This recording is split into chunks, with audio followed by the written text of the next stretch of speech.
most people imagine hyperbitcoinization as an S curve, like the TV had, or radio, or the internet, or Facebook and Google. They all had an S-shaped adoption curve where nothing happens in the beginning, and there's a catch-up effect phase where everyone's onboarded. But money is a different beast. When everyone on Earth has some Bitcoin, that's not the end point, because when everyone's onboarded, there's still more money to put into Bitcoin.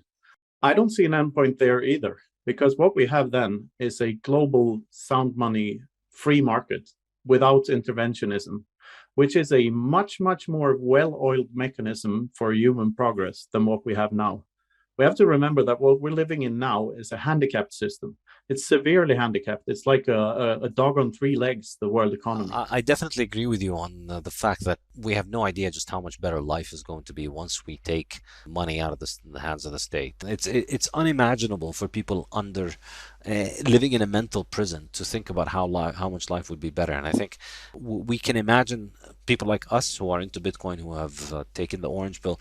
We can imagine that things will be better under Bitcoin, but we have no ability to imagine what they would actually be like. This invention or discovery could be weirder than we think. It could like be something that we truly can't wrap our heads around. If there's no endpoint to hyperbitcoinization, what does the world look like in 100 years from now? That's like impossible to predict.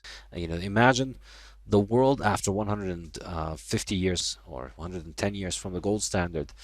It's the first time that we have hard money in 110 years, but we have a lot more technology because we've developed all of the technology that we developed under the gold standard has developed under fiat. Fiat wasn't all hyperinflationary death and destruction and war. We did have years of relatively low monetary inflation, and so there has been development and some capital accumulation, and it's been amazing. Now, to imagine what would happen with this world, as you say, with Bitcoin is, I think one way to think about it is that we're probably not going to have these things called GDP statistics. There was no such a thing as GDP statistics under the gold standard, and I don't think we'll have this nonsense.